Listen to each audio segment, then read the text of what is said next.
જોઈ રહ્યા છો ગુજરાતની એક એવી ચેનલ કે જે તમારા શહેરના પળે પળના સમાચારો તમારા સુધી પહોંચાડે છે। સ્વાગત છે આપનું A1 અભિક્રાઇમ ન્યૂઝમાં। હું છું એન્કર અર્પિતા પટેલ। શ્રીરામ સોલ્ટ સહિતના મીઠાના કારખાનામાં થયેલી ચોરીનો ભેદ ઉકેલાયો, 2 આરોપી ઝડપાયા।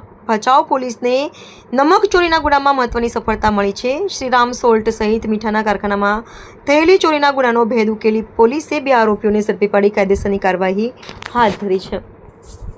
ભચાઉ પોલીસ સ્ટેશનમાં નોંધાયેલા મિલકત સંબંધી ગુનાની તપાસ દરમિયાન ખાનગી બાતમી અને ટેકનિકલ તપાસના આધારે આરોપી રીતેશ રણધીરભાઈ મ્યાત્રા અને હરપાલસિંહ ભરતસિંહ ગોહિલને ઝડપી પાડવામાં આવ્યા હતા। બંને આરોપીઓ વેપાર સાથે સંકળાયેલા હોવાનું સામે આવ્યું છે। પૂર્વ કચ્છ પોલીસ વડા સાગર બાગમારા, બોર્ડર રેન્જ ભુજ કચ્છના આઈજી ચિરાગ કોરડિયા તથા ભચાઉ ડીએસપી સાગર સામડાના માર્ગદર્શન હેઠળ ભચાઉ પોલીસ સ્ટેશનની ટીમે આ સફળ કામગીરી પાર પાડી હતી।